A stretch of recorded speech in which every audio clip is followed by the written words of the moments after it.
Treasury yields will hit 3.5% in the next 6 months as markets price in a steeper pace of Fed tightening. That's according to Goldman Sachs Asset Management. The unit sees rates rising 4 times this year, defying the consensus for around 3. It also sees yields increasing as the Fed trims the holdings of treasuries it purchased through quantitative easing. Billionaire hedge fund manager Ray Dalio says the risks of a recession in the next 18 to 24 months are rising. In a LinkedIn post, the Bridgewater CEO said the US is further along in the business cycle than he thought and bonds are past their peak, but it's unclear how far the stock market is from its top.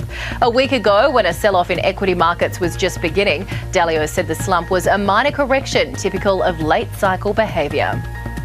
South Africa's ruling party told President Jacob Zuma to quit after he refused a request to resign voluntarily. That's according to 5 people familiar with the matter.